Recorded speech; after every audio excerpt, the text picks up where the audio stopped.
अर्जुन, अपना प्राण त्याग दो पुत्र। आज तुम सिंधुराज जयद्रथ तक नहीं पहुंच पाओगे। मेरे पथ से हट जाइए गुरुदेव। आज मेरे प्रतिशोध के पथ पे जो भी आएगा मैं उसे भस्म कर दूंगा।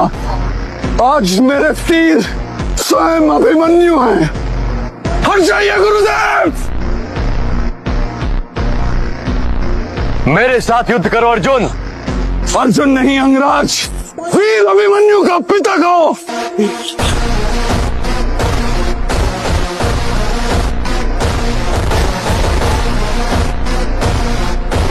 क्षेत्र का 14वां दिन। अब अर्जुन ने जो है अभिमन्यु की मृत्यु का पूरा कारण जयद्रथ को मान लिया था और उसे मार डालने की प्रतिज्ञा कर चुका था, जिस कारण द्रोणाचार्य को बनाना पड़ा दुनिया का सबसे घातक व्यू, चक्र शक्ति व्यू। आप यहाँ पर एक इमेज देख सकते हो, देख ली? ओके, तो चक्र शक्ति क्या होता है? बेसिकली देखो, चक्र व्यू जो होता है ना, वो 7 दरवाजों का होता है, फिर तुम जीत गए बस। पर चक्र शक्ति में होते हैं 7 दरवाजे, उसके अंदर 2 दरवाजों वाला पद्म व्यू और 2 दरवाजों वाला शूची व्यू। शूची यानी एक छोटा सा नीडल, ठीक है, और पद्म यानी कि एक लोटस। तो यानी कि कुल मिलाकर इसमें होते हैं 13 दरवाजे। बहुत खतरनाक व्यू होता है ये। एक सेकंड, 13 ही होता है ना? अरे मेरी मैथ कमजोर है, तुम लोग कैलकुलेट कर लो, ठीक है। तो अर्जुन ने जब ये देखा कि द्रोणाचार्य ने चक्र शक्ति व्यू बनवाया है, तो अर्जुन बनवाते हैं सर्प व्यू। अब जो सर्प व्यू होता है वो सांप की जीभ की तरह होता है। आप यहाँ पर एक इमेज देख सकते हो, देख ली? ओके, तो ये जो जीभ होती है ये दोहरा प्रहार करती है शत्रु पर, ठीक है। और जो एक साइड थी उसको अर्जुन लीड कर रहे थे, दूसरी साइड को युधिष्ठिर लीड कर रहे थे। 2 साइड से वो चक्र शक्ति को घेर कर अंदर घुस जाते हैं, ठीक है। अब यहाँ पर शूची व्यू के डायरेक्ट अंदर जो एक सेंटर छोटा सा पॉइंट है, वहां जयद्रथ को रुकाया था, कहा था कि तुम बाहर मत आओ। पर जयद्रथ जो है वो, खैर मैं बताता हूँ बाद में, ठीक है। तो भीषण युद्ध हुआ। भीम ने कौरव भाइयों में विवित्सु के अलावा 10 और भाइयों को उस दिन मारा था और घटोत्कच भी उस दिन युद्ध में शामिल हुए थे, ठीक है। तो भाई द्रोणाचार्य को और प्रेशर पड़ चुका था, क्योंकि घटोत्कच भी एक बहुत ताकतवर योद्धा थे, पर मोर और लेस वो जयद्रथ को सेफ रख रहे थे। वो और कर्ण दोनों जाते थे अर्जुन से लड़ने, ठीक है। और अर्जुन उस दिन महाकाल बनकर आया था, तो एक हारता तो दूसरा जाता, एक हारता तो दूसरा जाता, ऐसा चलता रहता, ठीक है।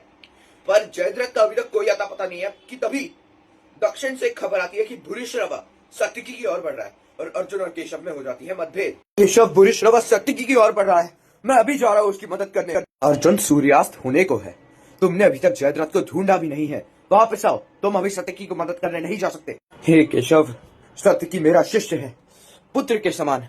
अभिमन्यु को तो खो चुका हूँ, अब सात्यकी को खो नहीं सकता मैं। अर्जुन यहाँ पर जाते हैं सात्यकी की मदद करने और भूरिश्रवा को सक्सेसफुली रोक लेते हैं, पर सात्यकी भूरिश्रवा को पीछे से जान से मार देते हैं। अब इसका कारण तो मैं भी नहीं जानता कि तभी सूर्यास्त हो जाता है। सूर्य अस्त हो गया, अर्थात अर्जुन का प्राण ध्वस्त हो गया।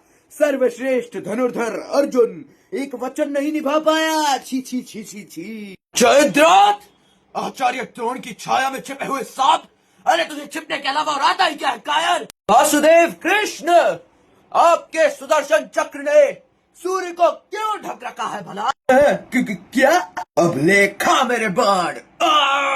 विनाश काले विपरीत बुद्धि, अभी सूर्यास्त हुआ ही नहीं है मूर्ख। सूर्य डूबा नहीं, तुझे बाहर निकालने के लिए केवल छिप गया था। तेरा प्रण पूरा हुआ अर्जुन, पर दुर्भाग्य, क्योंकि सूर्यास्त तो तू भी नहीं देख पाएगा। मैं मरूंगा पर तू भी नहीं बचेगा। मेरे पिता वृद्धक्षत्र ने एक श्राप दिया था कि जिसके भी कारण मेरा सिर धरती को छुएगा वो उसके जीवन का भी अंतिम क्षण होगा। कैसे बचेगा मेरे पिता के श्राप से? कैसे?